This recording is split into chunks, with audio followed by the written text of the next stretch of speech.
I still remember this day very vividly. We had like a meeting with all four of us. We were like, what should we do? This is growing out of control. Should we like all stop like whatever else we were planning on doing right now and just like try and commit ourselves to this and go for it? Or should we basically just shut it down because like we don't want to get sued?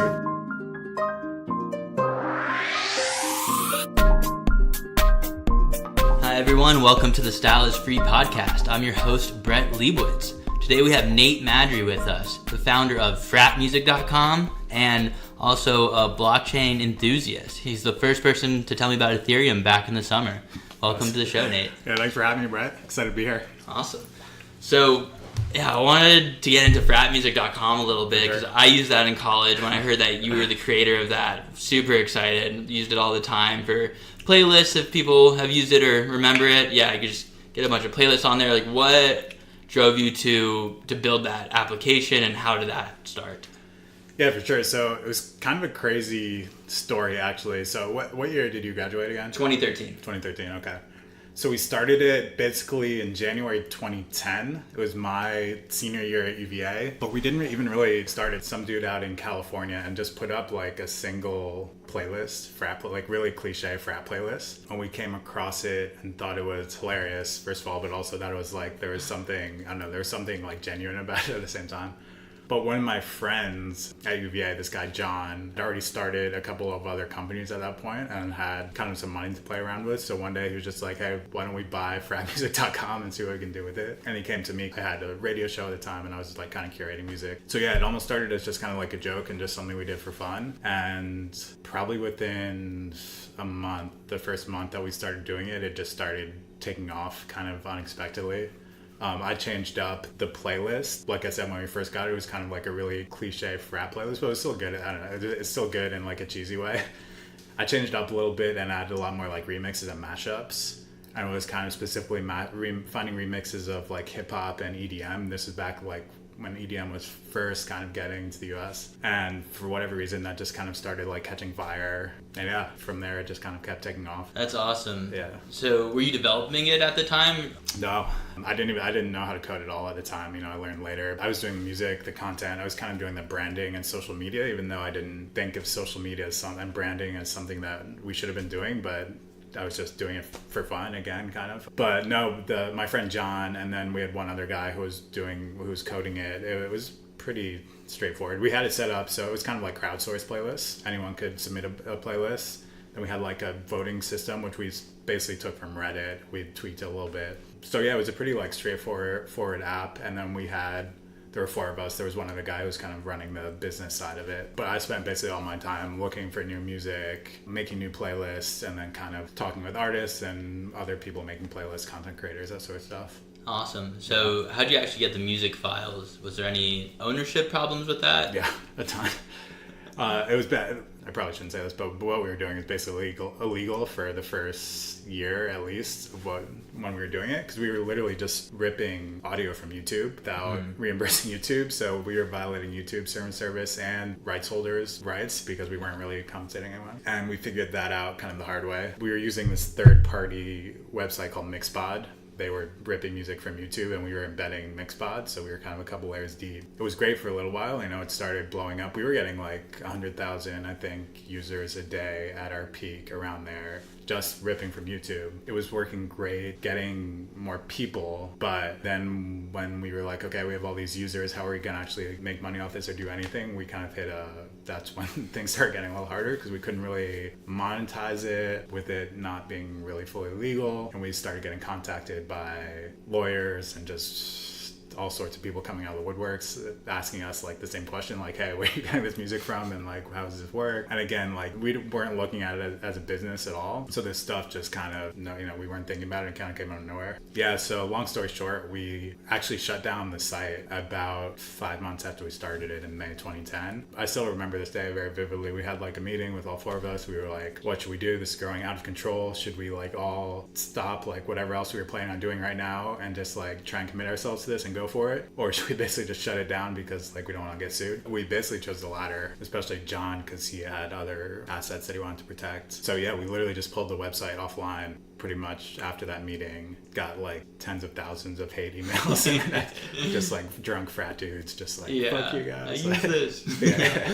That's awesome. I didn't realize it was only on for 5 months. Yeah. Definitely... I mean, we put it back after that. But, okay, that makes more sense. So that was like the crazy, when it really blew up. And then we took it down for another 2 or 3 months and rebuilt it from scratch. Trying to do it legally. That's like probably the version you use, or maybe you're there for the first version. So yeah, then we like rebuilt it on top of this platform, 8 tracks, and we were actually partnering with them the right way. We were reimbursing them for licenses, bandwidth. And it was good, but it was much harder to like make money, and like our margins were much lower. We never really reached the same kind of crazy growth because our user experience was more limited as well because of the new licenses. We couldn't really stream. There are different licenses for like 8 tracks and Pandora style streaming versus Spotify. Our original site was more Spotify where you could choose any song, but that licensing is like 10 to 100 times more expensive than Pandora style. So we ended up going with Pandora style, which worked, but we lost a lot of users along the way too. It was definitely hard. We had to make kind of a lot of hard trade-offs. Yeah, I think I was using the latter site. It's funny that you say, or that it was using 8 tracks, because it reminded me of that a lot, of the style that it worked. So I didn't find out about that till like after college too, and was using that for a few years. Nice. Yeah, I actually had like a lot of the most popular playlists on 8 tracks back in the day were ones I made just because through like frat music we were pumping up the plays. But I don't even know if 8 tracks is still around anymore. It's still around. I think they're running to similar issues where it's more ads, like less free sort of stuff. They were doing something I thought was interesting. I didn't really dig into too much, but kind of a crowdsourcing raising of funds. Like, I think it was even before like cryptocurrencies and stuff really caught on. I use them every once in a while, but it's not the same. Yeah, no, it's too bad. Pretty much every music service has had trouble really surviving and making money. It's a big problem for pretty much everyone, unfortunately. Love that you made that site. Super. Couldn't believe it when I heard that was you. So yeah, I guess let's pivot more into current times. So like I said earlier, you're the first person telling me about Ethereum. Nice. I didn't realize that. What? I didn't realize that. Oh yeah, because we were talking. Remember that meeting we had in Ithaca with Julia, and you were like, "Oh yeah, this new thing, Ethereum, I'm really into." I was like, "Okay, I'll check that out." But yeah, so what kind of brought you on to the blockchain cryptocurrency field, and why are you interested in that? Yeah, so I mean, similarly, I had a friend who like told me about it and was really excited about it. So after I kind of finished up frat music, I did a coding boot camp. When I started frat music, I didn't know how to code. I kind of got interested in it along the way. I started teaching myself some, and I really loved it. So like after that, I went to a coding boot camp.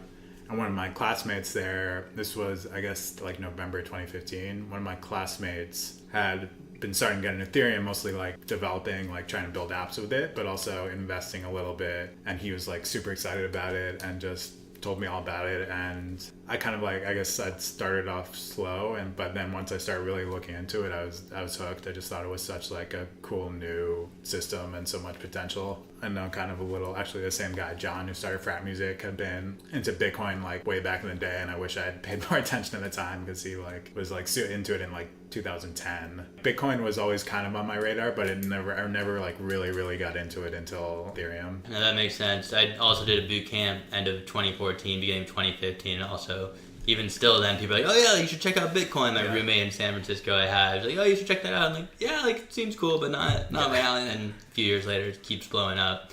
So it's super insane. Just this past year I feel like it's just been a huge increase. Yeah, it's been pretty insane. So have you built any, I guess, decentralized apps, or what do you work on with Ethereum? Yeah, so I've kind of messed around. I mean, right now for our startup studio project, we're building on top of Ethereum, and we have like a very basic prototype up and running for basically building like digital collectibles. But other than that, I've just kind of messed around. It's actually like, once you kind of understand the blockchain concepts, it's pretty straightforward to build stuff with it, because like Ethereum has its own language, Solidity, which is like pretty much JavaScript with just like more like type checking, and then like some special like variables and stuff specific for Ethereum. But yeah, I mean, I've kind of been messing around with it for the last couple of years now and just trying to get my feet wet. It's still like a very much evolving development ecosystem as well. There's new tools all the time. Cool. So are you going to keep developing in Ethereum? Are you guys thinking of spinning out for yours, or? Yeah, we're probably going to not spin out full time, at least right away. Like we're probably going to be working out on the side for at least a while. I think we're still a little bit early But yeah, I mean, if we can get some real traction for it, I'd love to eventually do it full time. How do you see it working out in the future? Do you see Ethereum? Are you really bullish on Ethereum, or do you see other cryptocurrencies, a mixture, or I guess not cryptocurrencies, but blockchain technologies? From a development standpoint or just overall? Both. Yeah, I think Ethereum has a huge lead in terms of developer mindshare. That's actually what really got me interested in Ethereum in the first place in terms of investment. I just realized like pretty much all the developers I talk to, at least it's still kind of the case, but especially back 1 or 2 years ago, every single developer I talked to who was interested in blockchain was working on Ethereum. So, I think Ethereum still has like a pretty big lead in terms of developers working on it. I think people don't pay enough attention to that because that's like pretty hard to overcome if there's all these tools and like code built on top of Ethereum. Then you can start seeing some like real network effects. I do think it's still so early, like almost anything can happen at this point, and like people are definitely trying to make better Ethereums and newer Ethereums and like different competing platforms. Like everyone has different opinions. Obviously, like no one, I don't know, who knows what's going to happen in the long run.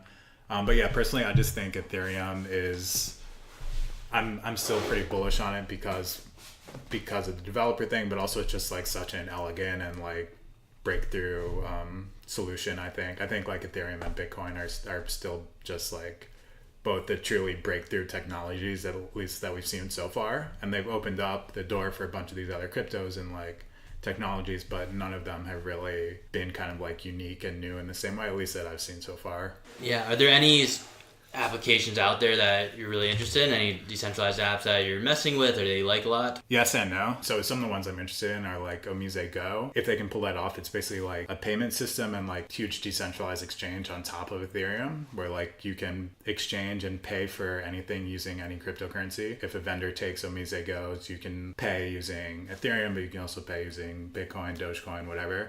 We'll just automatically exchange it. I think something like that's really cool, but it's still like it's not really public yet. I've always been a big fan of Golem, which they call like the Airbnb of computing power, where you can like sell your excess computing power, and they just kind of released alpha, but it's still pretty clunky.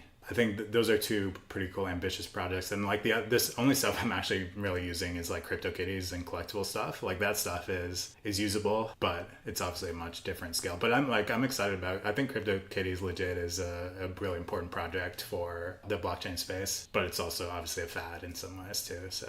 Right. How many CryptoKitties do you own? Not as much as Kroll. I think I have like 10 or 15. I bought 4 or 5 and then I was breeding them for a while. But I stopped. Were you able to sell any of them? No, that's when I stopped. I tried selling them and it was like more expensive to sell them than I would even get just paying the fees. I probably could now, but I don't know, the market got flooded so fast. But I don't know, there's all this crazy stuff coming up now. Like, I don't know if you've seen these kitty races. Someone built a kitty racing app where you can use your CryptoKitties to race against other CryptoKitties. And then you can win Ethereum. You like bet Ethereum on this race and the winner gets Ethereum. But certain kitty genes are faster in this race. It's basically like the winner is basically randomly generated, but you have more of a chance depending on certain genes. So people are like breeding kitties specifically for racing. It's pretty crazy. It's kind of a whole new kitty economy, I guess. That's interesting. Yeah, like the Kentucky Derby of CryptoKitties. That's awesome. Yeah, what that always reminds me of CryptoKitties is Neopets. Yeah. Like you have pets that you feed and you grow, you breed them, they mate.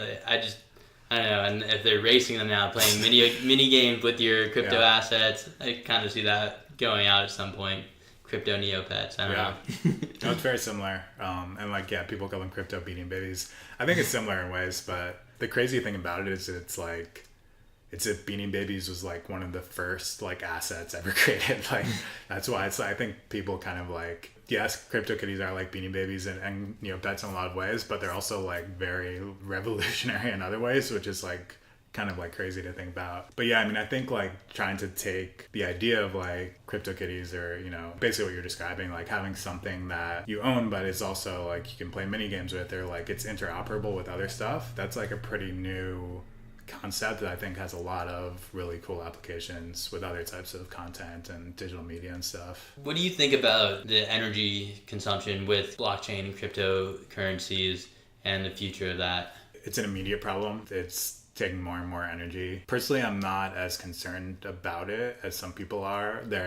People are working on solutions for it right now. And I think if Ethereum is working towards a proof of stake algorithm, proof of stake blockchain instead of proof of work. And if they can successfully move towards that, which is it's easier said than done. That's a pretty big technical challenge. That would exponentially decrease the amount of energy that their algorithm is using. Bitcoin probably will always be on proof of work, but who knows what will happen. It's unfortunate that it has to use so much energy, but I think you can also kind of look at it as a cost of securing the network. And if you think about how much energy and just money it costs to secure a traditional financial network, like a system of banks, it's probably way, way more than is used by blockchains right now. And again, that's not, I think it's wasteful right now, which isn't good, but there's inevitably going to be some sort of cost to it. People have tried to come up with all sorts of solutions for this, but it's hard. It's just there's no kind of simple way to have something that's really, really secure and also really, really energy efficient, at least right now. What's the difference between proof of stake and proof of work? All right, so proof of work is the current algorithm that's used now by the miners. I guess I can just kind of quickly run through, would be helpful to quickly run through what the mining process in general are. Yeah. All right, so when I'm thinking of the blockchain in general, right, it's basically a public ledger of transactions, right? So I almost think of it as a Google spreadsheet where anyone can add entries into the spreadsheet and it's tracking every transaction throughout history. But there are a couple big problems with that. First of all, forgery. So how do you know who's putting stuff into the spreadsheet is actually who they say they are? And then the other one is people changing around the order of the spreadsheet. So if someone can go in and change the order of transactions, then people can steal money, right? So the first problem is solved by digital signatures. So that makes it almost impossible for people to forge something and say they are someone they're not. But then the other problem is the harder one, and that's the one that's solved by the proof of work or by a consensus algorithm.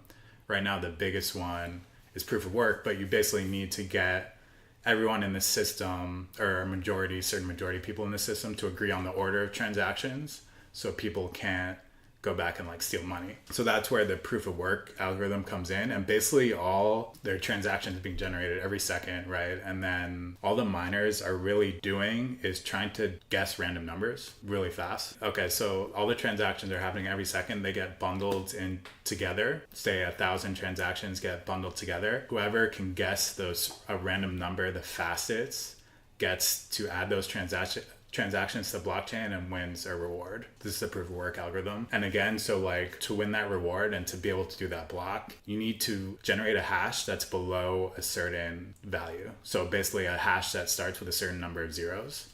So the only way to do that is to try and hash things as quickly as possible and generate random numbers, right? To do that, you have higher chances if you have much, much more computing power. That's where you get this energy consumption stuff. It's people are just trying to guess these random numbers really, really fast, and they're creating these huge farms of servers. So you're basically trying to prevent a 51% attack, which pretty much the first kind of attack people usually bring up when they're talking about security of these sorts of networks. But a 51% attack is if someone could control 51% of the network. So in the proof of work algorithm, it's basically if someone can control 51% of the hashing power, then they could essentially reorder the blockchain at their will, and they can create double spend attacks. It takes at least 51% of the network to do that. So that's why this kind of proof of work system is so secure, because as more miners join the pool, there's a huge financial cost to trying to get 51% of the hashing power.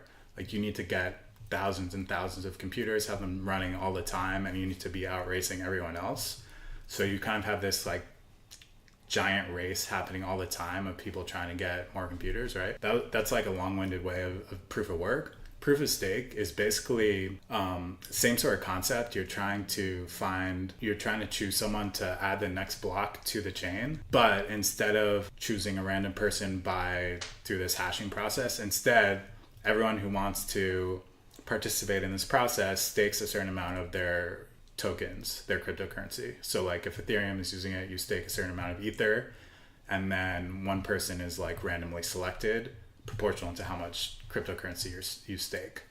So you don't need to run this hashing algorithm at all. So you're not really actually generating any, you can actually do it from like a smartphone. You're not really wasting any electricity, but it's a lot harder to make it secure, or to be 100% certain that it's secure, because you don't have this kind of like huge financial barrier of like buying all this computing power. Like you don't need that anymore. There are trade-offs to both sides, and like people are moving towards proof of stake. There are blockchains using proof of stake right now, but it hasn't been fully battle tested. And there are some theories that like you'll need like one main proof of work blockchain at the end of the day, and proof of stake blockchains can like talk to them. You can kind of outsource most of the kind of security, like, and you don't need to do every single transaction on the main proof of work blockchain, and maybe you can do most of them on proof of stake, or maybe they'll be able to figure out how to do a purely proof of stake blockchain or something different. Like people are trying other stuff too, but yeah, it kind of remains to be seen. Is there any worry, you're saying proof of stake works by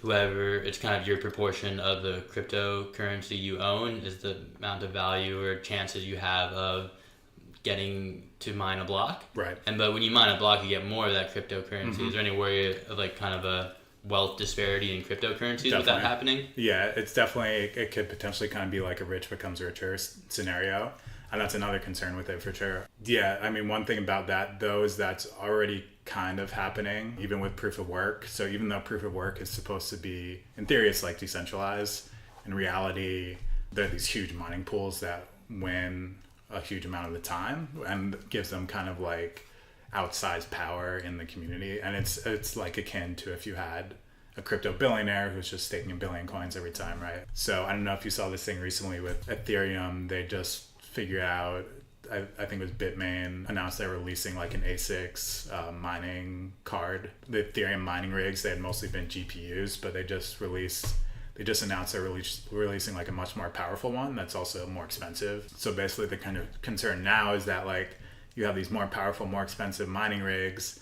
Now there are going to be even less people who can like afford them and be able to do it, and it's going to keep becoming like more and more centralized. So yeah, so like to answer your question, yes, but unfortunately I don't know if there's no real good way to avoid that at all at this point.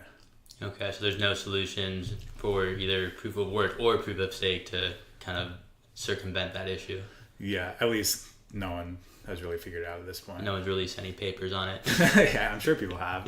Like the kind of the tough stuff about this thing is like it's very, very difficult to test until you just put it out in the wild, because so much of it is just like game theory basically. Like you never know what people are going to do, and like they never really do what you expect. So people are always finding new ways to try and kind of circumvent the systems. Cool. Are there any other blockchain related topics that we haven't touched on that you're really passionate about that you want to discuss?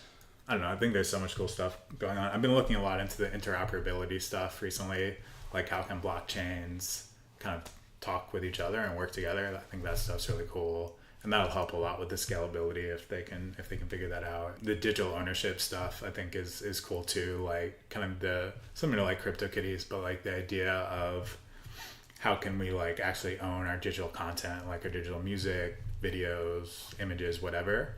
And I think blockchain could be a real solution for that, and creating like content that people can like actually own and resell, remix, do whatever they want with it. Basically, I think that's really cool as well. Every time it gets modified, kind of there's a check in there that cryptocurrency maybe goes to the original owner, or maybe some sort of share of it.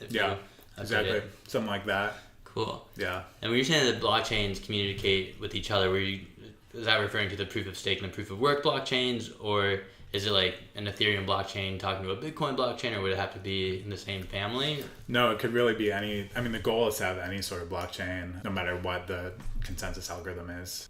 Yeah, I mean, so right now they're just starting with blockchains that are kind of in the same family because that's like the easiest. But yeah, the goal is to have any sort of like, and because there'll probably be a ton of new, like there are already hundreds, and they're probably going to keep on being new blockchains coming out. So it's like, how do you get them all to interact with each other? Or if you have like coins in one and coins in another, is there a way to exchange them or like interoperate without having to first go through like an exchange, like do all that stuff? So yeah, there are a couple there's one project called Cosmos, which is trying to work on a solution. There are a bunch of others, but I think that's another huge step forward for blockchains as well. And yeah, again, it should hopefully help with scalability, because like right now, if like if Ethereum gets jammed up, then you might be able to offload some of that to another blockchain or do something like that. Yeah, that's really cool. So one thing we talked about when Kroll was on here about how everyone's kind of tied together in this ecosystem of Ethereum. So that's kind of a good exit hatch or something. If a cryptocurrency goes down, it's like, oh, the block just transferred over here to this blockchain. That's really interesting. Yeah. Cool. Well, awesome, Nate. That was great material on first fratmusic.com and then everything on blockchains. That was very informative in a very succinct manner. I learned a lot. I'm sure our listeners are got a lot out of that as well. Nice. So thanks for coming on, man. Yeah, for sure. Thanks for having me, Brett. Thank you for tuning in to the Style is Free podcast. Maybe one day we'll have our own cryptocurrency where our guests get paid crypto tokens for how many listens they have or something like that. It's a whole new world out there. A lot of cool stuff going on. Thank you for listening to the Style is Free podcast. As always, until next time, friends, I am your host, Brett Leibowitz.